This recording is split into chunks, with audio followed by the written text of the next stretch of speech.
আজকে কলেজে 1টা থেকে ক্লাস হবে, তো আমি এখন কলেজে চলে এসেছি। আর সকালবেলা টিউশন ছিল, সেই জন্য একটু তাড়াতাড়ি চলে এলাম। তো এখন বাজে সকাল 11টা মতো, আর ক্লাস শুরু হতে এখনও প্রায় 2 ঘন্টা বাকি রয়েছে, সেই জন্য কেউ আসেনি। তাই আমি ঘরের বাইরে একটা বেঞ্চ ছিল, তো সেখানেই বসেছিলাম। আর পুরো ঘরগুলো এখন ভর্তি রয়েছে, কারণ ফার্স্ট সেমিস্টারে ক্লাস চলছে। আর এখানে বসে বসে আমি কলেজের একটু ভিডিও করছিলাম, পুরোটাতে গাছ লাগানো রয়েছে বলে দেখতে খুব সুন্দর লাগছে। তো তারপরে আমি চলে এলাম ক্লাসরুমে। আর আজকে আমাদের একটা ম্যামেরই ক্লাস রয়েছে, আর এখনও প্রায় 5 মিনিট মতো বাকি রয়েছে। তো সবাই মিলে এখানে বসেছিলাম, কয়েকজন এসেছিলাম।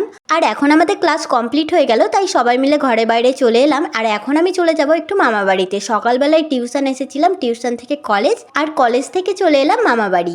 আজকে মামা আমাদের 3 ভাই বোনকেই আসতে বলেছিল, কিন্তু বুনু আর ভাই আসতে পারেনি, তাই আমি চলে এলাম। মামা বাড়িতে নতুন রং করেছে, তো সেগুলোই আমি ঘুরে ঘুরে দেখছিলাম। আর এটা হচ্ছে নিচের ঘর, আর উপরেও এরকম ভাবে পেন্টিং করিয়েছে, কিন্তু উপরের ভিডিওটা আমার নেওয়া হয়নি। তো তোমরা অবশ্যই কমেন্ট করে বলো যে রংগুলো কেমন হয়েছে। আর উপরে এরকম কি বলে এটা আমি জানি না, তো এগুলো লাগিয়েছে। আর এখন আমি দুপুরবেলা খাওয়া দাওয়া করে নিয়েছি, তারপরে মামার সাথে বেরিয়ে পড়লাম বাড়ি যাওয়ার জন্য। তো মামা এখানে একটা ফার্নিচারের দোকানে নেমেছিল একটা আলনা নেবে বলে, কিন্তু সেরকম একটা বেশি কালেকশন ছিল না, তাই আমরা দোকান থেকে বেরিয়ে পড়লাম। আর এখন আমি চলে যাব বাড়িতে। তো আজকের মতো টাটা।